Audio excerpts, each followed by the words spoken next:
Hello ખેડૂત મિત્રો, તમારું સ્વાગત છે આપણી ખેડૂત મિત્ર યુટ્યુબ ચેનલમાં। તો મિત્રો, આજે આપણે વાત કરવાના છીએ કે સનેડો લેવો જોઈએ કે નહીં। મિત્રો, સનેડો લેવાના ઘણા બધા ફાયદા છે, જેમ કે આપણે ખેતર મેળવવામાં ઝડપ થાય, કે માંડવી હોય તો ઓછી ખંડાય, કપા હોય તો ઓછો ખંડાય।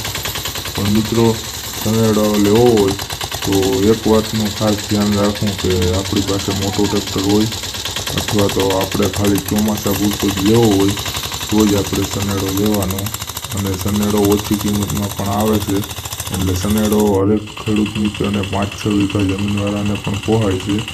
એટલે સનેડો એ બહુ સારું એવું સાધન આવે છે મિની ટ્રેક્ટર કરતાં, અને મિની ટ્રેક્ટરનો ટોર પણ લાગે છે અને આ સનેડાનો ટોર પણ લાગતો નથી।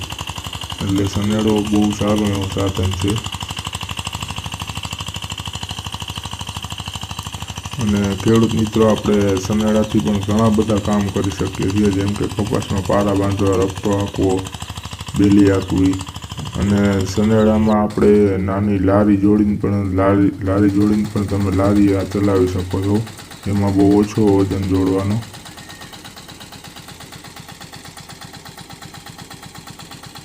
તો મિત્રો, આપણી ચેનલમાં નવા હો તો સબસ્ક્રાઈબ કરી દેજો।